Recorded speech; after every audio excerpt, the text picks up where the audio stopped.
Okay, so I've decided that I wanted to talk about the geriatric duo that is Tom and Jerry. So I'm going to take you through the plot of Tom and Jerry and through the entire list of characters from the show. Through pretty much every bit of the show. So, let's start with the plot.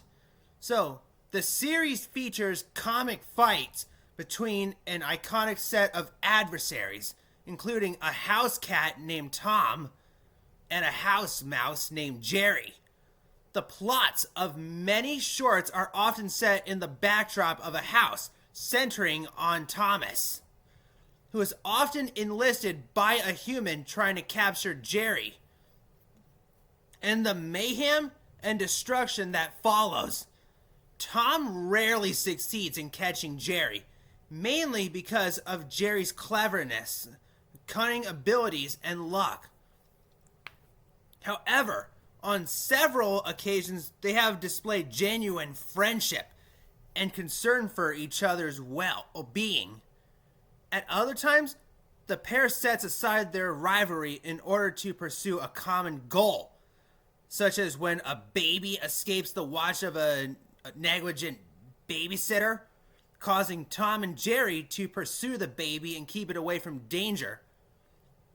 In the shorts, busy buddies and tot watchers, respectively, despite their endless attacks on one another, usually resulting in Tom getting severely injured to the point of where it would in reality cause a death. They have saved each other lives every time they were truly in danger, except for a few episodes, such as The Two Mouseketeers, which featured an uncharacteristically morbid ending. If you watch that episode, at the end, you'll notice Tom, who is not seen in that shot, about to get his head chopped off by a guillotine. And the other episode is Blue Cat Blues, where both Tom and Jerry are sitting on a railroad track at the end of the episode after being jilted by their girlfriends. The cartoon arises out with the whistle of an oncoming steam train as they prepare to attempt their suicide. The cartoons are known for some of the most violent cartoon gags ever devised in theatrical animations. Tom may use axes, hammers, firearms, firecrackers, explosives, traps, and poison to try and kill Jerry. Jerry's methods of retaliation are far more violent, with frequent success, including in slicing Tom in half, decapitating him, shutting his hands or fingers in a window or a door, or possibly even a mouse trap, stuffing Tom's tail into a waffle iron or a mangle, kicking him into a refrigerator, getting him electrocuted, pounding him with a mace, club, or mallet, letting a tree or electric pole drive him into the ground, sticking matches into his feet and lighting them, tying him to a firework and setting it off, or allowing him to get beat up by Spike the Bulldog. While Tom and Jerry has often been criticized as excessively violent, there is no blood or gore in any scenes, when there really should be in reality. Music plays a very important part in the shorts, emphasizing the action, filling in for traditional sound effects, and lending emotion to the scenes. Musical director Scott Bradley created complex scores that combined elements of jazz, classical, and pop music. Bradley often used contemporary pop songs and songs from other films, including MGM films like The Wizard of Oz and Meet Me in St. Louis. Even though Tom and Jerry almost never speak, the shorts are often had dialogue from other characters.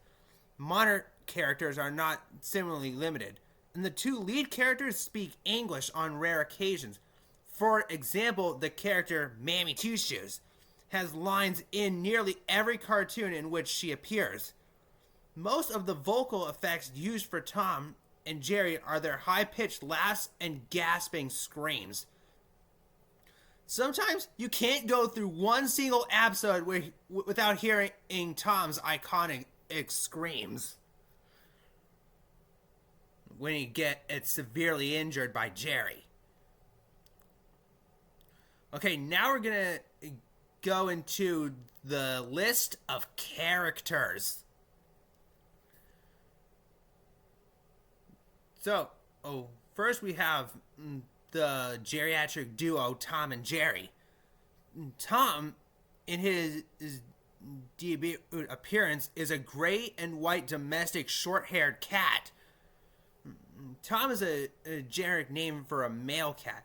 He is usually, but not always, portrayed as living a comfortable or even pampered life, while Jerry, whose name is not explicitly mentioned in his debut appearance, is a small brown house mouse who always lives in close proximity to Tom, in the little mouse hole in the house. Despite being very energetic, determined, and much larger, Tom is no match for Jerry's wits. Jerry possesses surprising strength for his size, approximately the equivalent of Tom's, lifting items such as anvils with relative ease and withstanding inconsiderable impacts. Although cats typically chase mice to eat them, it is quite rare for Tom to actually try and eat Jerry. He tries to hurt or compete with him just to taunt Jerry, even as revenge, or to obtain a reward from a human, including his owner, for catching Jerry, or for generally doing his job as well as a house cat. By the final fade out of every cartoon, Jerry usually gets the best of Tom. Other results may be reached. On rare occasions, Tom triumphs, usually when Jerry becomes the aggressor or he pushes Tom a little too far, such as in the episode The $1 Million Cat. Jerry learns that Tom will lose his newly acquired wealth if he harms any animal, including a mouse. He then torments Tom a little too much until he finally snaps. In the episode Tim and Tabby, Tom's look-alike cousin pushes Jerry over the edge. Occasionally, and usually ironically, they both lose, usually because Jerry's last trap or attack on Tom backfires on him, or he overlooks something. In the episode Filet Meow, which was from the Chuck Jones era of Tom and Jerry, Jerry orders a shark from the pet store to scare Tom away from eating a goldfish. Afterwards, the shark scares Jerry away as well. They occasionally end up being friends, although there's often a last-minute event that ruins the truce. One episode that has a friendly ending is the Chuck Jones episode Snowbody Loves Me.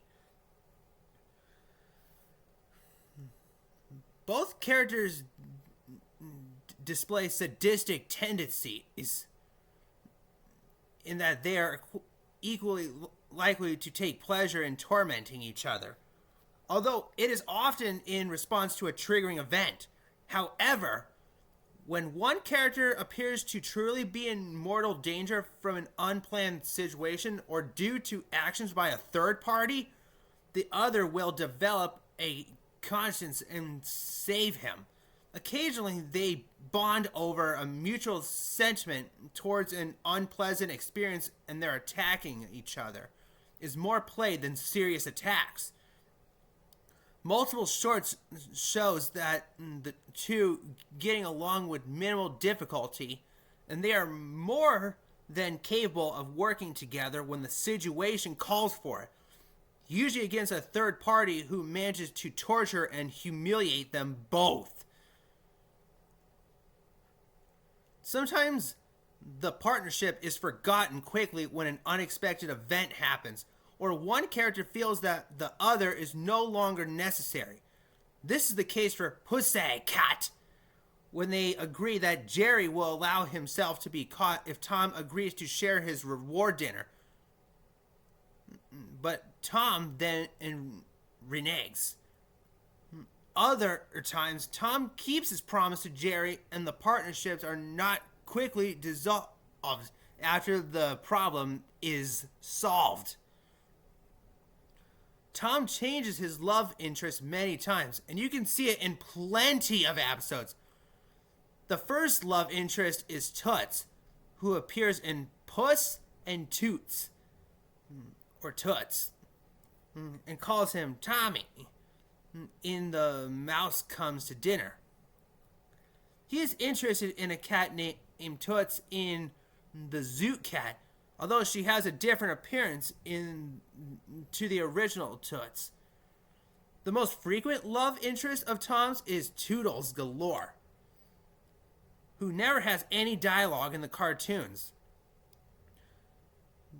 Despite 5 shorts ending with a depiction of Tom's apparent death, his demise is never permanent.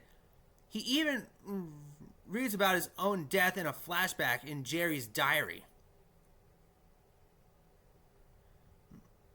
He appears to die in explosions in Mouse Trouble, after which he is seen in heaven. Yankee Doodle Mouse and in Safety Second, while in The Two Mouseketeers, he is guillotined off screen. In the short Blue Cat Blues, it ends with both Tom and Jerry sitting on railroad tracks with the intent of suicide while the whistle of an oncoming train is heard, foreshadowing their imminent deaths. There's another episode that had a death scene, which was Heavenly Puss, when Tom got flattened by a piano falling down the stairs. You actually see his ghost going up heaven's stairs. All right. And next we have Spike and Tyke. So, in his attempts to catch Jerry, Tom often has to deal with Spike, sometimes known as Killer or Butch in some shorts. Spike is an angry, vicious but gullible bulldog who tries to attack Tom for bothering him or his son Tyke while trying to get Jerry. Originally, Spike was unnamed and mute, aside from howls and biting noises, as well as attacking indiscriminately, not caring whether it was Tom or Jerry, though usually attacking Tom. In later cartoons, Spike spoke often using a voice and expressions performed by Billy E. Bletcher and later Dawes Butler. Modeled after comedian Jimmy E. Durant, Spike's coat has altered throughout the years between gray and creamy tan. The addition of Spike's son Tyke in the late 1940s led to both a slight softening and Spike's character in a short-lived spin-off theatrical series called Spike and Tyke.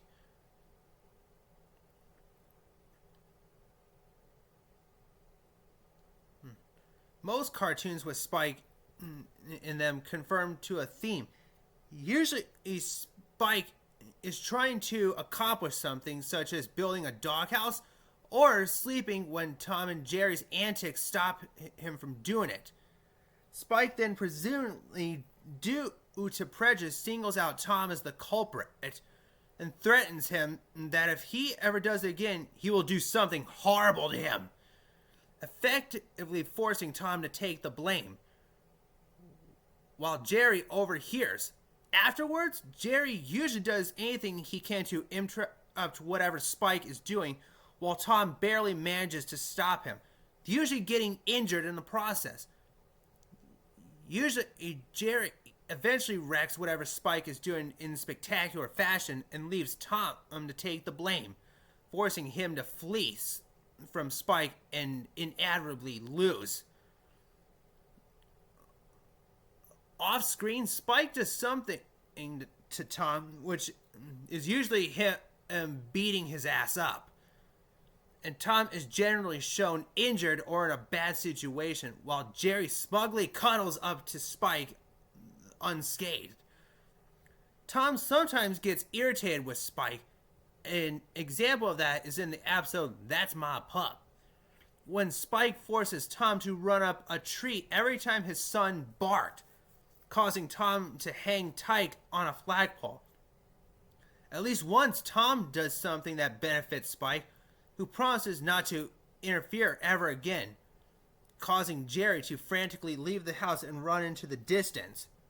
In the episode Hiccup Pup, Spike is well known for his famous catchphrase, "Listen, pussycat!" which he uses when he's about to threaten Tom. Or his other famous catchphrase, which is, "That's my boy," normally said when he supports or congratulates his son. Tyke is described as a cute, sweet-looking, happy, and lovable puppy. He is Spike's son. Unlike Spike, Tyke does not speak and only communicates mostly towards his father by barking, yapping, wagging his tail, whimpering, or growling. Spike will always go out of his way to care and comfort his son, and make sure that he is safe from Tom. Tyke loves his father, and Spike loves his son, and they get along like friends. Although, most of the time they would be taking a nap, or Spike would teach Tyke the main facts of life of being a dog. Like Spike, Ike appearance has altered throughout the years from gray with white paws to the creamy tan. When Tom and Jerry Kids first aired, this was the first time that viewers heard Tyke speak. The next set of characters is Butch and Toodles Galore. Butch is a black cigar-smoking alley cat who always wants to eat Jerry. He is Tom's most frequent adversary, a rival. For most of the shorts he appears in, he is usually seen rivaling Tom over Toodles. Butch was Tom's chum, as in some cartoons, where Butch is the leader of Tom's alley cat buddies, who are mostly consisted of Lightning, Topsy, and Meathead. Butch talks more often than Tom or Jerry in most shorts. Butch and Toodles were originally introduced in Hugh Herman's 1941 short, The Alley Cat, but were integrated into Tom and Jerry rather than continuing in their own series. The next character is Nibbles. Nibbles is a small gray mouse who often appears in shorts as an orphan mouse. He is a carefree individual who very rarely understands the dangers of the situation, simply following instructions the best he can, and both to Jerry's command and his own innocent understanding of the situation. This can lead to such results as getting the cheese by simply asking Tom to pick it up for him, rather than following Jerry's example of outmaneuvering and sneaking around Tom. Many times Nibbles is an ally of Jerry in fights against Tom, including being the second Mouseketeer in the Mouseketeer series of Tom and Jerry. He is given speaking roles in all his appearances as a Mouseketeer, often with a high-pitched French tone. However, during a short in which he rescued Robin Hood, his voice was instead more masculine, gruff, and Cockney accented.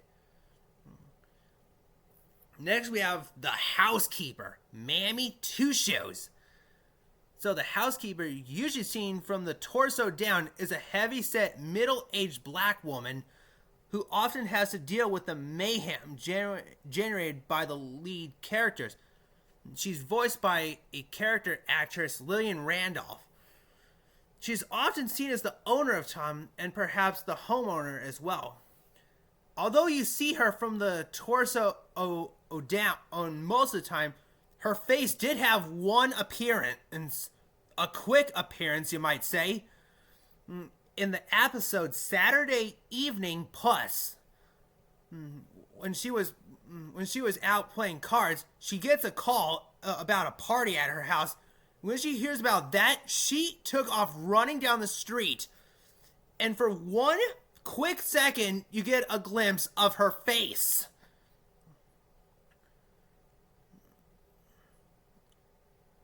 Her appearances have often been edited out, dubbed or reanimated as a slim white woman in later television showings, since her character is a mammy archetype that had been protested as racist by the NAACP and other civil rights groups since the 1940s.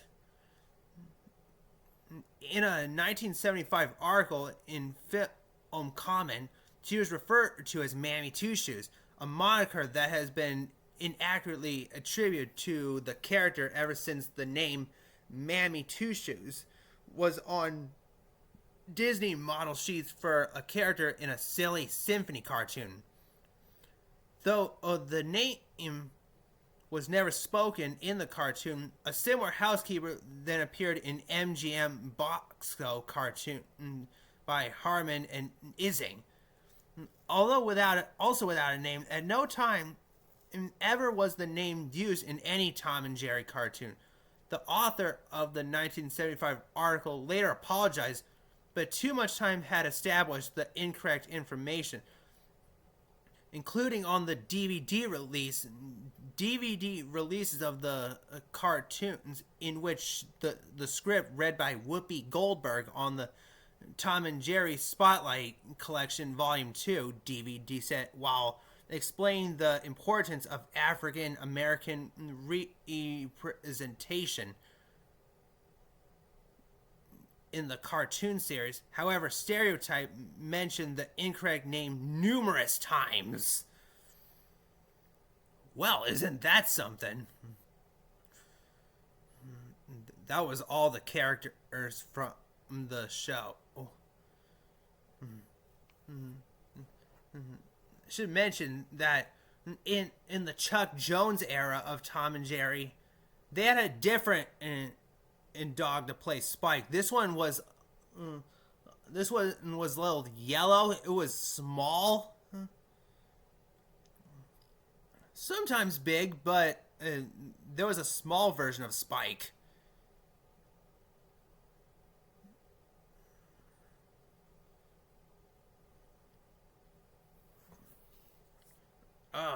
Okay, I think that's everything I have for you. Thank you very much for watching this video. I hope you enjoyed it, and like, comment, subscribe, and peace out!